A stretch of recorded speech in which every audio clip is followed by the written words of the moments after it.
Jangan lupa subscribe YouTube channel Metro TV News dan jangan lupa nyalakan notifikasinya.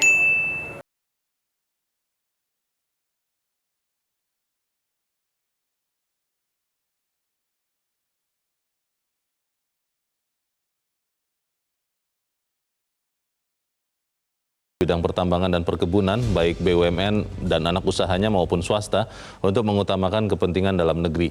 Keamanan pasokan dalam negeri bukan hanya ketersediaan stok, tapi juga harga yang terjangkau rakyat. Instruksi saja belum cukup, mengingat beberapa komoditas masih belum diatur kebijakannya.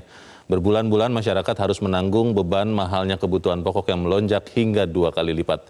Pemirsa, inilah editorial Media Indonesia di siar ini Rabu 5 Januari 2022 dengan tema Kekayaan Alam untuk Rakyat bersama saya Leonard Samosir, dan editorial Media Indonesia ini juga dapat Anda simak melalui MG Radio Network di frekuensi 94,7 FM di kawasan Jakarta dan sekitarnya. Para pendengar bisa ikut berinteraksi di dalam editorial Media Indonesia. Anda bisa menyampaikan pendapat Anda dengan menelepon 021-583-9900. Dan pemirsa, pagi ini telah hadir di Studio Metro TV anggota Dewan Redaksi Media Group Gaudensius Suhardi. Bang Gauden, selamat pagi. Selamat pagi, Bang. Sehat-sehat, Bang? Sehat. Sehat selalu ya? Iya, harus selalu sehat. Dan ini kesehatan soal pasokan di dalam negeri ini sebenarnya kalau beberapa teman mengatakan, Bang Gauden, ini hanya masalah hukum dagang saja, supply dan demand, makanya harganya pada naik. Tapi sebelum kita bahas soal itu, kita akan lihat dulu ada beberapa berita yang menjadi perhatian media Indonesia. Yang pertama, ini headline Bang Gauden dan pemirsa, percepat pengesahan RUU TPKS. Ini sudah dari tahun lalu ini, Bang, kita bicarakan terus, tapi kelihatannya belum juga. Bagaimana, Bang? Ya, bagus sih bahwa Presiden turun gunung berbicara tentang RUU TPKS supaya segera disahkan. Ya. Saat ini rancangan undang-undang ini sudah disetujui di tingkat badan legislasi untuk dibawa ke rapat paripurna DPR. Oke.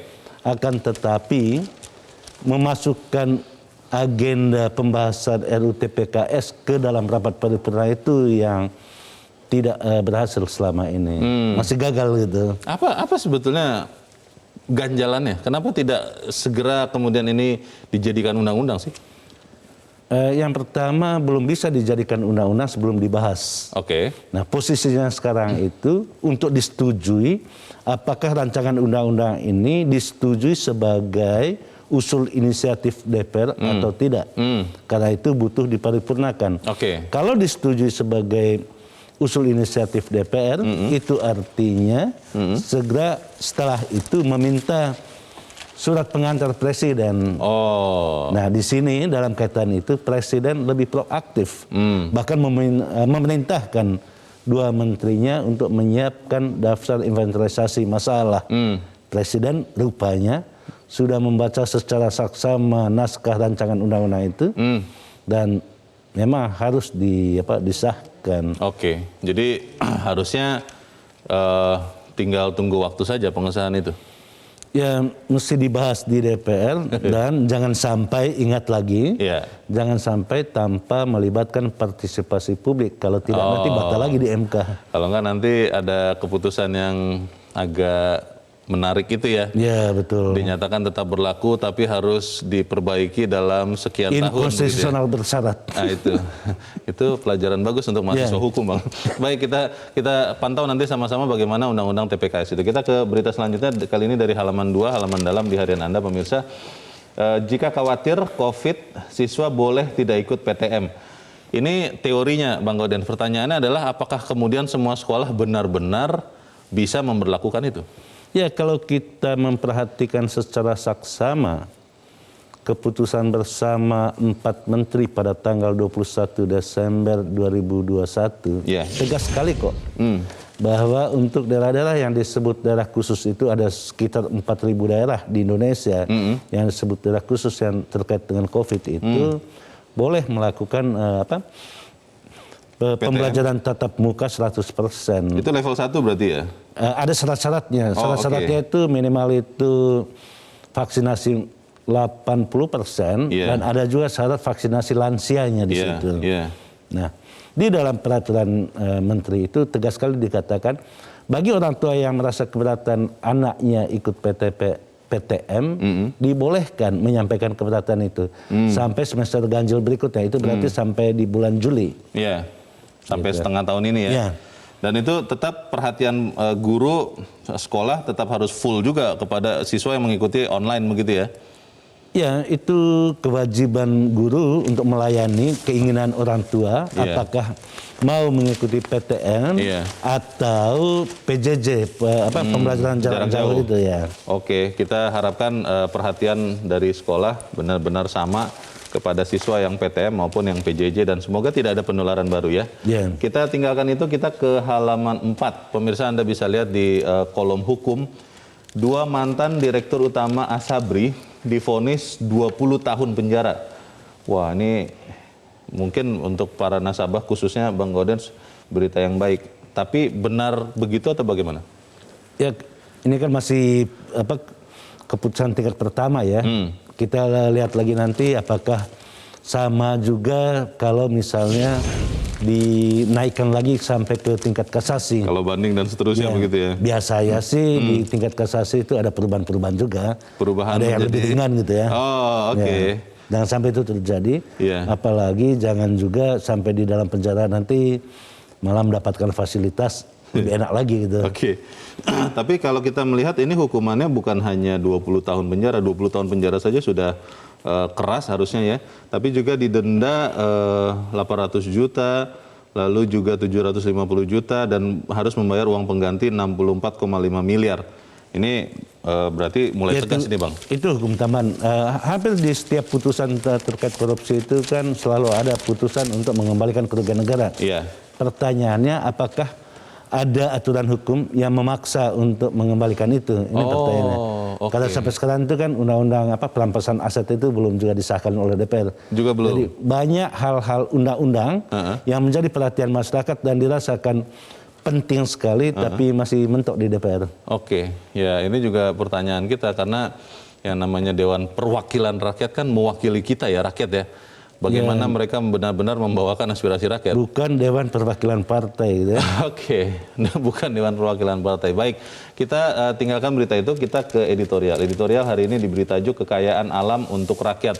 Pertanyaannya Bang Gaudens, ketika bicara soal batu bara, minyak goreng, lalu juga gas mungkin atau yang lain-lain, ini kan masalahnya adalah pengaturan supply dan demand supaya harganya tidak melonjak. Nah pertanyaannya adalah apakah kemudian memang atas nama kestabilan pasokan listrik, kemudian pemerintah memang boleh untuk melakukan pelarangan ekspor batu bara selama 1 bulan dan itu dilakukan dalam keputusan yang cepat?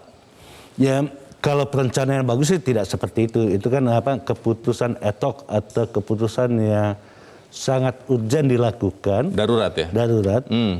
Kalau tidak dilakukan akan terjadi pemadaman listrik. Pertanyaannya apa tidak ada perencanaan? Atau apakah tidak ada pengawasan? Yeah. Bukankah sudah ada aturan misalnya untuk pemenuhan kebutuhan dalam negeri itu batu bara itu harus menyisihkan 25%.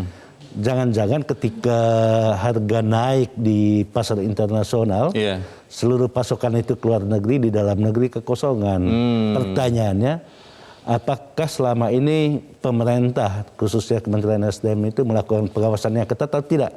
Jangan-jangan ini mencerminkan buruknya tata kelola pemerintahan di Kementerian SDM. Nah itu dia, itu pertanyaan besar karena bukan hanya batu bara, tentunya di dalam editorial juga Bang Gaudens dibahas soal minyak goreng. Bagaimana harganya sekarang melonjak juga, yang kalau kita lihat sebetulnya karena harga CPO naik juga. Ini semuanya benar-benar kaget dengan perubahan karena China sudah mulai bergerak atau memang kurang bekerja dengan serius? Ya, kita kurang melaksanakan secara konsisten perintah konstitusi pasal 33 ayat 3 yang tegas sekali mengatakan itu bumi, air serta kekayaan alam di dalamnya itu dipergunakan sebesar-besarnya untuk kemakmuran rakyat, bukan kemakmuran pengusaha. Yang terlihat sekarang ini kan ketika harga naik di luar negeri, yang makmur itu pengusahanya, rakyatnya tidak. Oke, kita akan bahas itu bagaimana kita melihat kekayaan alam untuk rakyat. Pemirsa, inilah editorial Media Indonesia untuk hari ini Rabu 5 Januari 2022, Kekayaan Alam untuk Rakyat.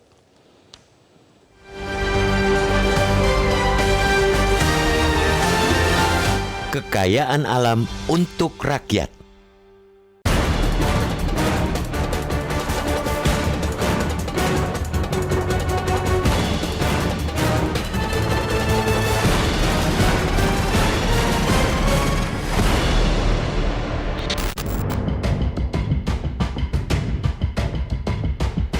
Krisis energi yang menjangkiti sejumlah negara mencuatkan kekhawatiran krisis akan semakin luas. Tiongkok sudah beberapa kali mengalami pemadaman listrik secara luas di sejumlah provinsinya akibat kekurangan pasokan batu bara dan gas alam. Belakangan, krisis energi di Eropa pun semakin nyata dengan meningkatnya permintaan di tengah musim dingin. Kebutuhan energi yang tinggi diperkirakan masih berlanjut seiring bergairahnya perekonomian menyusul terkendalinya wabah COVID-19.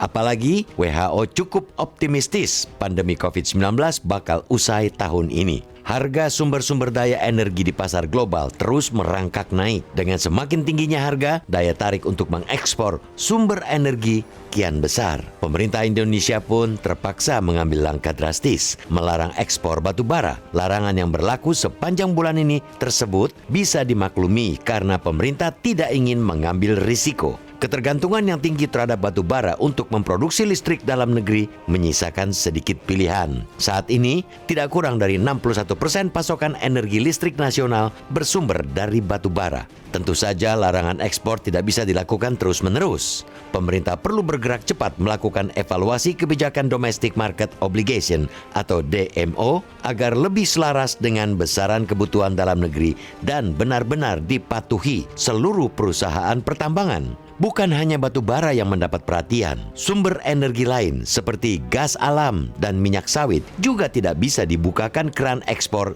sebesar-besarnya. Minyak sawit yang menjadi sumber energi sekaligus bahan pangan turut menjadi rebutan di pasar global. Tak pelak, hal itu mendorong harga minyak sawit naik. Di dalam negeri, pasokan minyak sawit untuk pangan juga masih harus berbagi dengan produksi bahan bakar minyak. Dampaknya, sudah berbulan-bulan masyarakat harus menanggung beban mahalnya harga minyak goreng dan produk turunannya yang melonjak hingga 2 kali lipat. Presiden telah menginstruksikan seluruh perusahaan yang bergerak di bidang pertambangan dan perkebunan, baik BUMN beserta seluruh anak usaha maupun swasta, untuk mengutamakan kepentingan dalam negeri. Akan tetapi, instruksi saja belum cukup. Perintah yang didasarkan pada amanat pasal 33 ayat 3 Undang-Undang Dasar 1945 itu masih harus dituangkan dalam bentuk kebijakan serupa DMO. Berbeda dengan batu bara dan gas alam, kewajiban pemenuhan kebutuhan domestik belum berlaku untuk minyak sawit. Hal yang perlu digarisbawahi, keamanan pasokan dalam negeri bukan hanya terkait dengan ketersediaan stok, tetapi juga keterjangkauan harga. Stabilisasi harga jangan sampai dimaknai dengan sekadar menahan harga agar tidak semakin naik, padahal harga yang diterima masyarakat saat ini sudah mahal. Sungguh sebuah ironi ketika masyarakat harus membayar harga yang sama dengan konsumen pasar global ketika produk yang bersangkutan sepenuhnya diproduksi di dalam negeri. Untuk memecahkan ironi itu, selain kebijakan DMO, ketika harga melonjak, pemerintah bisa saja menggunakan instrumen pungutan ekspor, kemudian memakainya untuk menyubsidi harga di dalam negeri. Banyak jalan kebijakan yang bisa ditempuh demi memanfaatkan bumi, air, dan kekayaan alam yang terkandung di dalamnya sebesar-besarnya untuk kemakmuran rakyat. Tinggal pemerintah bersedia atau tidak.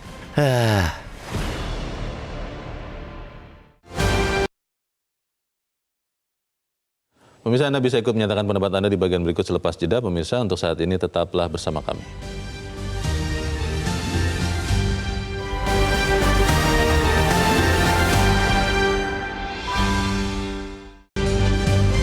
Terima kasih pemirsa, Anda masih bersama kami di Editorial Media Indonesia. Bang Gaudens, kita mau bertanya dulu Bang sebelum kita berdiskusi. Kita sudah terhubung lewat saluran telepon dengan pengamat kebijakan publik Agus Pambagio. Mas Agus, selamat pagi. Pagi, Leo.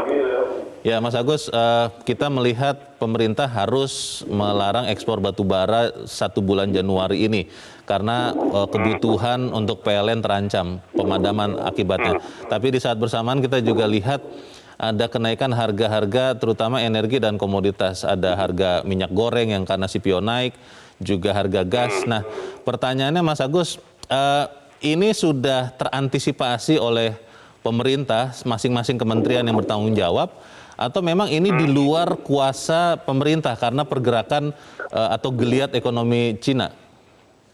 Setahu saya sudah diantisipasi.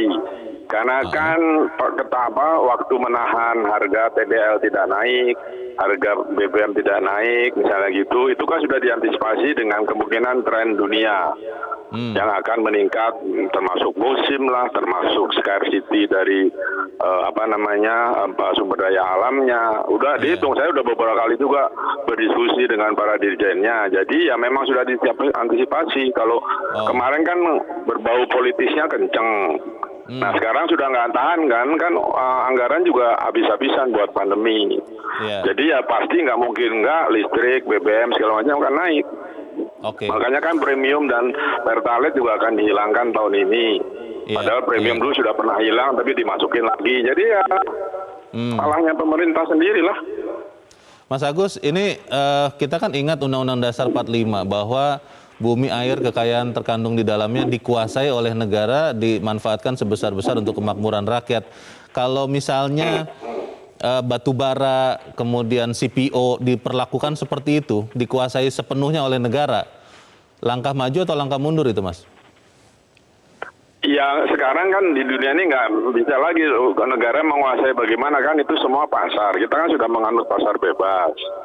Ya kan sekarang kalau kembali lagi siapa yang mengelola? Dulu ada PN Batubara, sekarang kan nggak ada, masuk kemana? Ya jadi panjang lagi. Ya, yang penting adalah kebutuhan dalam negeri itu tercukupi, kan bisa dihitung. Berapa ton PLN perlu, yang kalori berapa kan bisa dihitung. Makanya dibuatlah dulu awal-awal pembahasan demo saya ikut juga. Jadi dibuatlah demo supaya meyakinkan dengan harga. Kalau batu baranya murah, industri tidak terlalu parah. Kalau tinggi, industri ya kira-kira, kan gitu. Niatnya sudah baik. Masalahnya DMO-nya itu tidak dilakukan oleh pengusaha. Ada yang kena sanksi tidak sebelum kejadian? Nah, itu kan kita tahu sendiri, pemerintah ini kan pandai membuat peraturan tapi tidak pandai menjalankan. Nah, pengawasnya memang harus pemerintah. Kenapa kok bisa 400 lebih perusahaan batubara tidak store sama sekali demo? Kok didiamkan? Padahal kan bisa dicabut izinnya. Itu tertular di peraturan perundang-undangan. Tapi kan konon katanya Mas Agus, pengusaha batubara ini orang-orang kuat, Mas. Ya memang kan juga pendukung pilkada, pilpres, pilgub dan sebagainya kan. Itu bagaimana? Ya kan sekarang ambil ini lagi harga batu bara mahal nih, kita ekspor aja semua, kita kan perlu ganti duit yang kita store kan. Itu sih udah bukan rahasia umum lagi. Jadi solusinya kira-kira apa nih Mas Agus? Kalau tidak ya kita semua rakyat yang menderita. Bukan, jangan, makanya supaya rakyat tidak menderita kan gini, kalau DMO-nya dihargai $90 per metrik ton, itu sudah pasti pemerintah akan nambah subsidi ke masyarakat. Untuk masyarakat sekitar 80 sampai 90 triliun kan per tahun. Nah, kalau tidak kan harga harus naik. Ya jadi DMO tetap harus ada, semua store DMO dan diawasi. Siapa yang tidak store, kan sekarang banyak IT. Siapa tidak store, cabut aja langsung ininya, IUP-nya. Supaya semua peraturan ini kan tidak diawasi, ya selesailah semua. Kau tak diawasi pula sama bos kau, kan libur telah tiba. Baik, semoga kita bisa benar-benar mengupayakan bahwa kesejahteraan rakyat itu yang tercipta ya, bukan hanya kesejahteraan sebagian rakyat. Mas Agus Mambagio, terima kasih sudah mencerahkan kami. Selamat pagi. Pertanyaan besarnya itu, Bang Gaudens, apakah kemudian atas nama kepentingan rakyat, perjanjian atau kesepakatan antara negara dengan pengusaha itu memang bisa kemudian harus dikalahkan karena ada kepentingan masyarakat yang harus dibela? Tidak harus dikalahkan. Kita kembali kepada perencanaan. Itu sangat penting. Diketahui bahwa kebutuhan dalam negeri itu kan sekitar 5,1 juta ton ya, batubara ya. Yang terpenuhi dengan mekanisme DMO itu kan hanya di bawah 2-3%. Itu artinya banyak sekali pengusaha yang tidak memenuhi kewajiban DMO-nya. Padahal harusnya 25%. Padahalnya harus 25% dengan harga sekitar $70 ya per ton. Nah, ketika harga di internasional itu sekitar $150 per ton, orang rame-rame mengekspor. Nah karena itu ada perintah dari Kementerian SDM itu, seluruh batubara yang sudah dikapalkan harus dikembalikan lagi ke pelabuhan. Oke. Memang perintahnya sih bagus ya. Pertanyaannya kemana aja selama ini kok membiarkan? Kenapa harus rem darurat begitu ya? Kenapa harus rem darurat? Jadi keputusan menghentikan ekspor selama 1 bulan itu prinsipnya bagus, tetapi pada sisi lain memperlihatkan buruknya perencanaan atau pengawasan terhadap kewajiban perusahaan-perusahaan batubara itu. Ya, kalau begitu Bang, apakah kemudian ini begini, beberapa pengusaha bertanya-tanya juga, terutama yang pengusaha batubara, dihentikan bulan Januari. Kalau kemudian ternyata masih kekurangan pasokan untuk PLN, apakah itu akan berlanjut berikutnya? Lalu kalau ini kemudian terjadi lagi, soal kepastian itu kan akhirnya menjadi pertanyaan juga. Bagaimana Bang? Ya, dalam forum editorial ini pernah kita bahas juga tentang batubara. Ketika pemerintah mengumumkan akan menghentikan penggunaan batubara pada 2040 sampai 45. Itu terkait dengan dukungan Indonesia terhadap perubahan iklim. 2040 nggak lama lagi ya? Ya. Tetapi saat ini sangat terlihat sekali Indonesia itu sangat tergantung kepada batubara. Ya. Nah pertanyaannya, sudah adakah peta jalan untuk penggantian batubara ini? Ini kan mestinya perencanaan itu datang dari Kementerian SDM. Ya. Kalau kemudian ini masih terjadi Bang, apa yang membuat kita bisa yakin bahwa rem darurat ini tidak akan lagi diambil pemerintah? Ya tampaknya sih pengusaha juga takut ya, karena ancaman sekarang ini kan ancamannya itu kalau tidak dibekukan izinnya dicabut izinnya. Izin batubara itu ya? Ya, dan Presiden sudah turun tangan untuk itu. Nah biasanya kalau Presiden turun tangan itu menterinya jauh lebih giat lagi. Kalau Presidennya tidak teriak malah diam aja gitu. Nah itu pertanyaan besar dan mungkin nanti akan kita bahas pertanyaan berikutnya Bang. Ketika misalnya kita bicara komoditas yang lain, minyak goreng.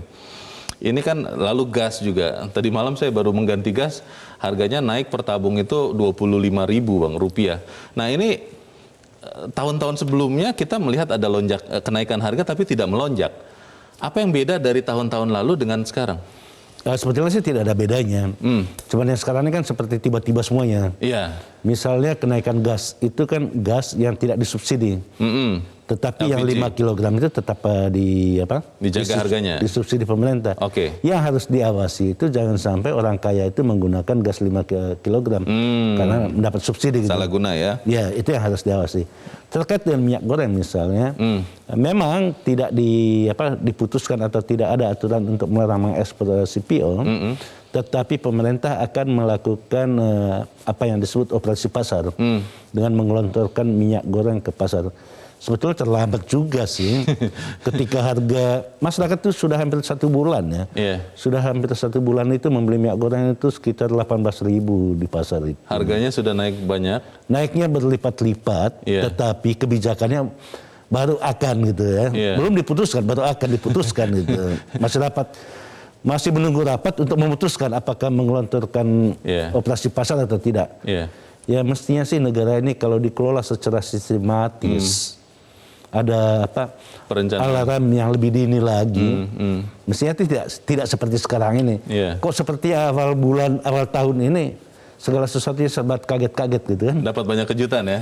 Dapat banyak kejutan setelah Presiden bersuara, itu anehnya. Bang, pertanyaannya adalah begini. Kalau kita melihat satu-satu ya, ini kan tidak lepas juga sebetulnya dari geliat ekonomi China yang karena setelah pandemi mulai lagi bergerak ekonominya, dan ketika raksasa seperti China bergerak, akhirnya semuanya jadi harganya naik, batubara naik, CPO naik. Nah, apakah ini kemudian benar-benar kita tidak bisa antisipasi, tapi kita jawab selepas jeda, dan pemirsa tetap bersama kami. Editorial Media Indonesia akan segera kembali selepas jeda berikut ini. Terima kasih pemirsa, Anda masih bersama kami di Editorial Media Indonesia. Bang Gauden, sebelum Abang menjawab pertanyaan saya tadi, kita mau bertanya dulu Bang kepada pemirsa Metro TV. Kita sudah tersambung dengan pemirsa Metro TV di Medan, Sumatera Utara. Ada Pak Sukiwi. Pak Sukiwi, selamat pagi. Ya, selamat pagi Bung Leo dan Bung Hortensius. Selamat pagi Pak Sukiwi. Bagaimana Pak pendapat Anda Pak? Silakan singkat padat saja Pak, silakan. Ya, intinya kan kalau undang-undang kan sudah disebutkan kekayaan alam itu ya untuk rakyat kan gitu. Tapi kenyataan yang kita lihat sekarang ini ya dengan pemerintahan yang mendadak bisa tiba-tiba ini stop, itu tandanya perencanaannya yang sangat tidak sehat gitu. Kemudian tadi kita sudah bahas tentang minyak goreng. Ini sangat terasa sekali. Padahal Indonesia ini penghasil CPO yang terbesar di dunia. Tapi kok rakyatnya sendiri bisa tidak menikmati penghasilan ini untuk kesejahteraan rakyatnya. Malahan rakyatnya disuguhi dengan minyak goreng yang mendadak naik sampai oleh dikatakan sudah 100%. Sedangkan rakyat sekarang penghasilannya bukan naik, malahan turun. Ya gaji kan kenyataan tidak naik. Kemudian kena penyakit masalah pandemi ini, sekarang rakyat susah cari makan, kan gitu. Jadi tanda-tanda kita lihat ini bisa terjadi yang lebih parah lagi. Kita lihat di jalanan sekarang orang miskin semakin banyak. Ya, akibat apa? Cara pengelolaan, kemudian perencanaan dan pengawasan ini yang tidak jelas. Ini mendadak, hanya yang dipikirkan untuk kepentingan orang-orang tertentu. Ya, orang yang kaya ya semakin kaya, yang miskin semakin miskin. Ini tidak sehat. Pengaturan harus lebih baik begitu ya Pak Sukiwi ya berarti harus Pak. lebih baik. Kalau enggak bisa terjadi negara kita nanti seperti Venezuela. Venezuela itu kan penghasil minyak bumi yang begitu baik, tapi ternyata miskin negaranya. Ini jangan sampai terjadi. Kalau ini tidak segera diperbaiki, maka cepat lambat ini akan terjadi di negara kita. Terima kasih.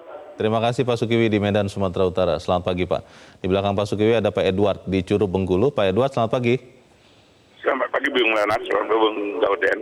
Selamat pagi. Jadi apa yang kebijaksanaan yang diambil secara drastis oleh Jokowi, ini menunjukkan adanya tidak sinkronnya keputusan atas ke bawah. Banyak pembangkangan di bawah saya pikir ini. Nah, seperti disampaikan oleh Bung Gaudian tadi, pengawasannya kemana selama ini? Arifin Tasrif itu ngapain aja selama ini sebagai Menteri SDM? Kira-kira gitu kan pengawasannya. Sekarang begini, soal harga minyak naik, itu harus diantisipasi. Kenapa? Selama ini kan kita ini di block out oleh Uni Eropa bahwa tidak boleh ekspor minyak sawit. Sekarang ternyata minyak sawit dengan ada perubahan G20 kemarin akan dijadikan sumber energi, itu harga sawit meningkat. Ada dampaknya untuk pengusaha, tetapi untuk rakyat memang kecil. Nah sekarang pertimbangannya harus diantisipasi untuk tahun 2040. Bukalah lahan-lahan sawit seluas-luasnya. Ada lahan yang berjuta-juta hektar yang cuma tidur, yang diambil HGU-nya, itu ambil oleh pemerintah kita, suruh BUMN buka seluruh. Itu yang pertama. Yang kedua, soal batu bara. Batu bara, nah ini, pengusaha-pengusaha ini kan mereka cuma menghitung benefit tanpa menghitungkan kepentingan bangsa dan negara. Nah sekarang dengan kebijakan Presiden ini, Presiden kita tahu dari awal sudah mengatakan saya akan mengambil keputusan yang hal-hal yang di luar karena saya tidak punya beban. Nah inilah contoh kebijaksanaan Presiden. Nah mudah-mudahan ini seluruh, jangan ada lagi pembangkangan yang akan membuat kekisruhan. Semua kebijaksanaan dari pusat hendaknya dikoordinasikan sampai ke bawah. Mudah-mudahan begitu. Terima kasih. Oke, terima kasih Pak Edward di Curug Bengkulu. Selamat pagi. Di belakang Pak Edward ada Ibu Indra di Cirebon, Jawa Barat. Bu Indra, selamat pagi. Selamat pagi Bung Leonard Samosir dan Bung Gaudensius Hardi. Assalamualaikum warahmatullahi wabarakatuh, Metro TV. Waalaikumsalam warahmatullahi wabarakatuh. Silakan Bu Indra. Jelas sekali ininya, kekayaan alam untuk rakyat. Kita pahami dan instruksinya juga jelas. Prioritaskan kebutuhan dalam negeri sebelum keluar. Namun apa yang terjadi tadi dalam editorial dikatakan soal minyak goreng itu karena katanya belum ada DMO, kewajiban pemenuhan untuk ke dalam negeri. Nah juga gas alam cair itu, Bung Leo mengatakan lonjakannya tiba-tiba, betul, karena konon katanya belum ada sebenarnya solusi yang permanen. Nah, apalagi batu bara. Wah, dikatakan sudah ada DMO, tapi nyatanya ada celah-celah dijual saat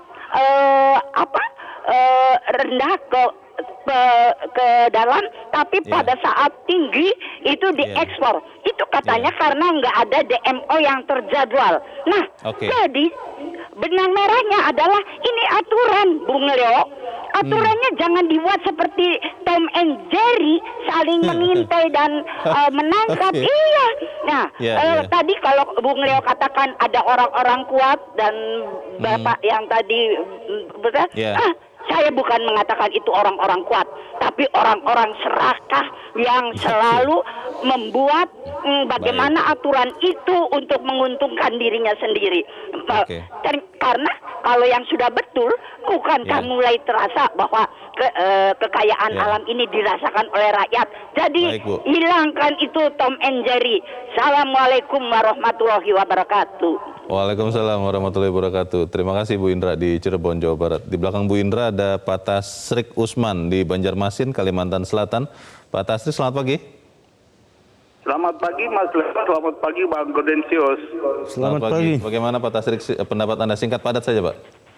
Iya, kalau menurut hemat saya, mestinya apa yang diambil oleh Presiden untuk melarang sementara dalam waktu sebulan ke depan ekspor batubara dan CPO, ini sudah tepat. Cuman memang menurut saya itu terjadi kelemahan pengawasan di Kementerian ESDM. Karena mungkin harga-harga batubara dunia dan harga CPO naik. Sehingga mereka pengusaha semua pada mengekspor, tetapi pasokan dalam negeri yang tidak terpenuhi. Jangan sampai kita penghasil batubara terbesar, tapi nanti kita tidak punya pasokan listrik. Artinya ayam mati di lumbung padi. Jadi kita minta kepada Kementerian SDM untuk mengadakan pengawasan yang ketat begitu. Terima kasih. Terima kasih Pak Tasrik Usman di Banjarmasin, Kalimantan Selatan. Selamat pagi Pak. Para pemirsa melihat dengan jeli ini Bang Gaudens. Nah pertanyaannya adalah apakah kenaikan harga, belum kelangkaan sih, kenaikan harga saja terjadi. Ini memang murni karena dinamika di luar, Tiongkok sudah mulai pulih lagi ekonominya pasca pandemi atau setelah pemulihan ekonomi, atau memang di dalam negerinya orang-orang yang harusnya bekerja tidak maksimal? Ya dua-duanya sih. Dua-duanya? Yang pertama-tama itu kita katakan bahwa di Eropa sekarang itu memasuki musim dingin sehingga kebutuhan akan energi itu meningkat. Yeah. Sementara di Tiongkok itu pemulihan ekonominya jauh lebih cepat. Sehingga juga membutuhkan energi yang begitu besar. Yeah. Nah, ketika kebutuhan itulah yang mempengaruhi harga internasional, khususnya batubara itu naik berlipat-lipat. Sekarang sekitar 150 ya, padahal di dalam negeri hanya dihargai $70 per ton. Itu berarti ada 2 kali lipat kalau diekspor. Nah, pertanyaannya ada kewajiban. Kewajiban itu melekat kepada perusahaan batubara 25% dari produksi dalam setahun. Itu artinya pemerintah sudah menghitung secara tepat kebutuhan batubara untuk membangkit sekitar 78 pembangkit listrik di Jawa Bali itu kan sekitar 5,1 juta ton per bulan. Mestinya sih kalau saja aturan yang sudah dibuat oleh Kementerian SDM ini diikuti, dijalankan, ya tidak ada persoalan. Harusnya cukup begitu ya? Cukup. Yang demo 25% itu? Pemirsa tadi secara tegas mengatakan bahwa negara ini memang pandai membuat aturan, tetapi aturan itu jalannya bengkok-bengkok. Kita berterima kasih kepada Presiden yang kembali mengingatkan, jadi ini bukan peringatan yang pertama, tentang bagaimana pasal 33 ayat 3 Undang-Undang Dasar 45 itu harus dijalankan sebenar-benarnya. Sebenar-benarnya itu bahwa kekayaan alam itu harus dipergunakan sebesar-besarnya untuk makmuran rakyat, atau dengan kata lain, rakyatnya makmur baru boleh diekspor. Ini ekspor dulu, rakyatnya menjerit di dalam negeri. Ya, masalahnya itu Bang, ini kan motifnya ekonomis ya. Ketika pengusaha batubara jual ke PLN $70 per ton, lalu jual keluar dia bisa dapat 150, Bang Gaudens katakan, ada yang mengatakan sampai $200. Itu kan secara ekonomis mereka akan melakukan itu, lebih baik menjual keluar daripada di dalam. Tapi kalau kemudian tidak di dalam tanda petik diberi sanksi peringatan oleh ESDM, ya ini akan terjadi terus. Saya tidak tahu juga bahwa nanti setelah akhir Januari bisa jadi mereka langsung jual lagi keluar semuanya. Bagaimana, Bang? Ya banyak sih tafsiran atas persoalan ini ya. Kalau saja PLN tidak berteriak-teriak tentang kebutuhan batu bara yang semakin menipis, mungkin tidak ada keputusan seperti ini. Atau dengan kata lain, kalau tidak ada yang berteriak, jangan-jangan kolusinya berjalan terus. Karena ini kan kewajiban yang diatur di dalam keputusan Menteri 25%. Itu artinya pengusaha batu bara masih memperoleh keuntungan dari 75% produksi. 25% harus dijual ke dalam negeri itu ya, tetap negeri, untung ya? Tetap untung karena dia dapat $70 Yeah. Sementara harga di luar negeri itu kan tidak otomatis naik gitu ya. Betul. Tidak selama setahun itu naik. Yeah. Tetapi dari perhitungan kalkulasi bisnis itu untung gitu. Tetapi lagi-lagi ya janganlah main mata gitu ya. Tentang kebutuhan 25%. Karena kalau 25% itu tidak terpenuhi, yang berteriak itu bukan PLN kok. Yang berteriak itu 10 juta rakyat Indonesia yang menjadi pelanggan PLN. Nah inilah yang diperhitungkan oleh Presiden. Atau dengan kata lain kita tegas katakan mestinya kementerian sekarang ini fokus saja kepada rakyat. Masih jauh 2024 itulah. Katanya begini juga Bang, sebenarnya masing-masing kementerian, mungkin dalam hal ini Kementerian ESDM, Kementerian Perdagangan, Kementerian BUMN, karena PLN ada di dalam BUMN, itu sebenarnya fokus, tapi kemarin sampai akhir tahun lalu itu masih fokus kepada penanganan pandemi, sehingga agak ya lengah sedikit lah, tapi ini akan segera tertangani. Bisa begitu atau jangan-jangan bakal bisa lebih buruk lagi penanganannya? Ya bisa saja sih, karena hukum tertinggi itu kan keselamatan nyawa rakyat itu menjadi hukum tertinggi. Tetapi perut rakyat juga itu kalau tidak diisi ya mati juga. Gitu. Tidak selamat juga ya? Tidak selamat juga. Karena itu ini kan persoalan yang sudah jelas-jelas sekali aturannya. Nah sekarang ini dihentikan selama 1 bulan. Memang banyak yang bertanya, kok mendadak? Yang mendadak pertama itu karena pengusaha itu nakal, tidak memenuhi kewajibannya. Yang kedua itu karena pengawasnya tutup mata. 25% itu tidak pernah dipenuhi, tetapi tidak diberi sanksi. Padahal di dalam peraturan Menteri SDM itu tegas sekali kok. Sampai bisa dicabut izin usahanya. Pengusaha mana yang tidak takut kalau izinnya sanksi terberatnya itu ya? Nah sekarang ini terlalu banyak ruang-ruang gelap untuk mengkompromikan pelanggaran-pelanggaran tersebut. Itu aneh Bang, karena kalau melihat seorang Presiden Joko Widodo kan seorang yang sangat terang benderang. Kalau begitu kan harusnya anak buahnya menteri, dirut-dirut, BUMN dan yang lain-lain harusnya juga terang benderang. Ruang gelapnya ada di mana, Bang Godin? Ya perintah Presiden itu kan jelas ya. Perintahnya itu kepada BUMN, anaknya BUMN, cuman tidak disebut cucunya BUMN gitu. Ada diperintahkan kepada BUMN, anak BUMN dan swasta untuk mengutamakan kepentingan dalam negeri. Itu perintahnya jelas gitu. Nah perintah itu juga menjadi tugas dari kementerian-kementerian teknis gitu. Ya kita berterima kasih lah Erick Thohir itu konsisten untuk memenuhi permintaan Presiden. Kita berharap Kementerian SDM juga melakukan hal yang sama.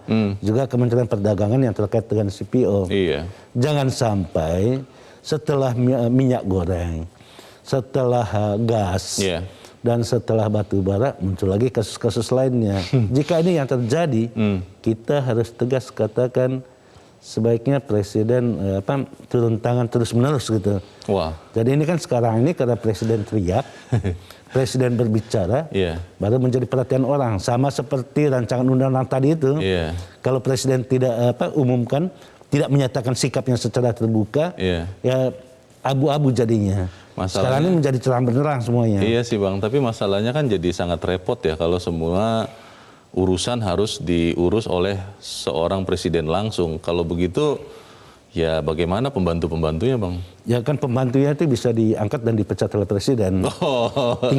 Tinggal presiden yang mau menanggung beban anak buahnya, atau dia mencari jalan keluar yang lebih baik.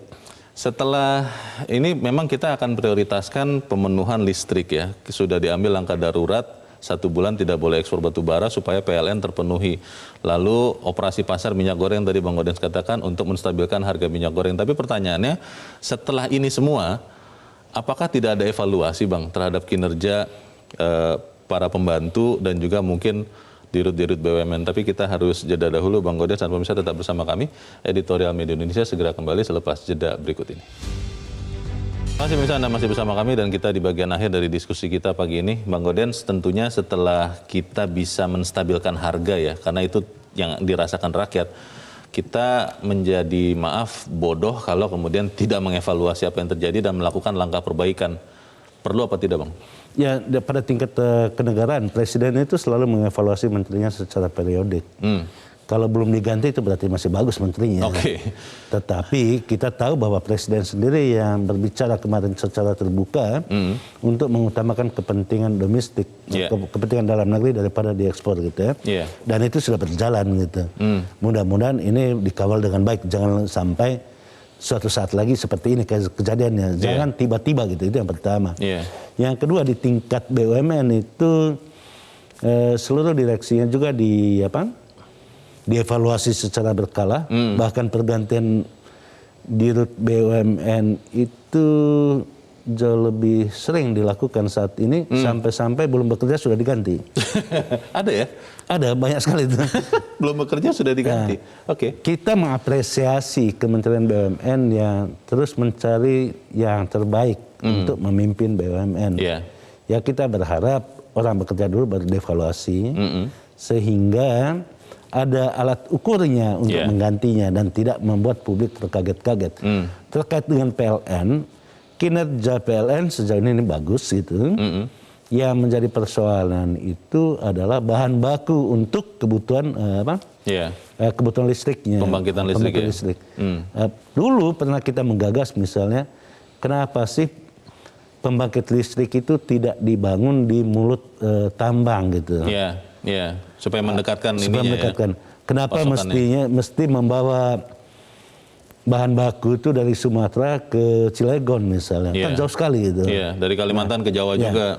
Hal-hal seperti ini mestinya masuk di dalam peta jalan yang saya sebut di awal tadi, supaya Indonesia itu benar-benar membebaskan diri dari batu bara pada 2024 seperti yang dinyatakan oleh Presiden. Karena ini kan sudah dipidatokan di forum internasional. 2040 ya? 2040. Dan karena itu sudah dipidatokan menjadi komitmen negara, harus dibuatkan peta jalannya sehingga kita itu jangan setiap waktu itu bergantung kepada batu bara yang pada 2040 itu sudah tidak dipakai lagi di Indonesia. Rencananya? Ya rencananya.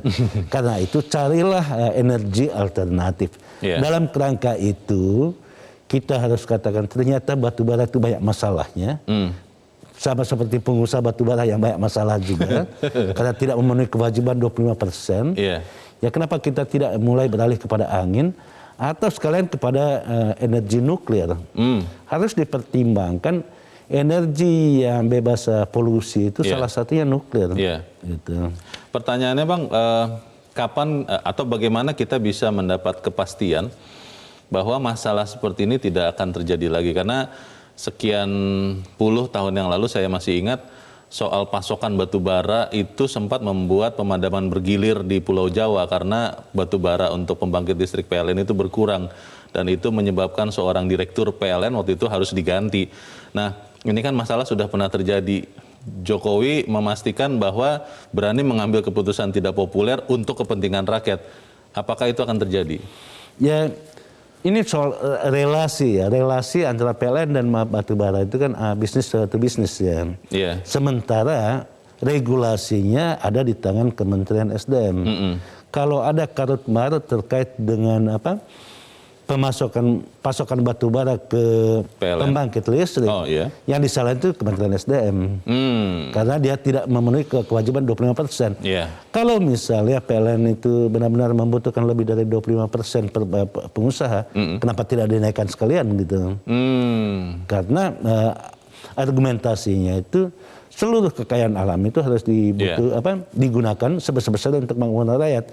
Itu tidak berarti bahwa negara harus memonopoli batu bara, tetapi negara bisa mengintervensi lewat regulasi. Nah, di dalam intervensi ini ada yang pincang karena tidak ada pengawasan yang ketat. Ternyata pengusaha batu bara itu yang patuh pada ketentuan 25% itu hanya 1% dari ratusan perusahaan batu bara. 1% yang patuh. Baik, kalau begitu kita tahun depan mengalami seperti ini lagi tidak, Bang? Jangankan tahun depan, jangan bulan depan lagi.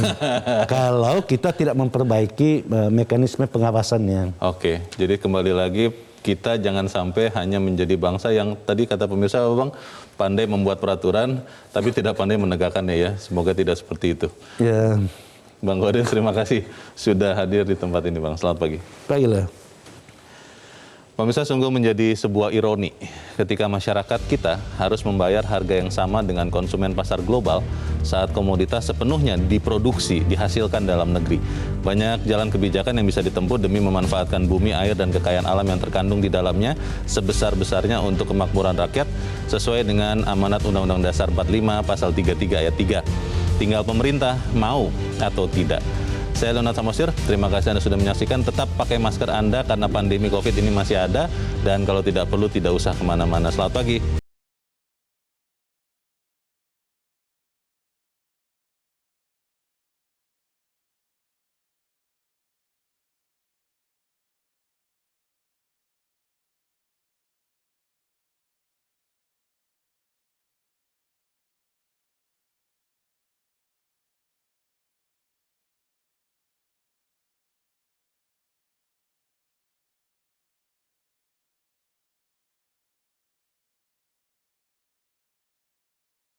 Metro TV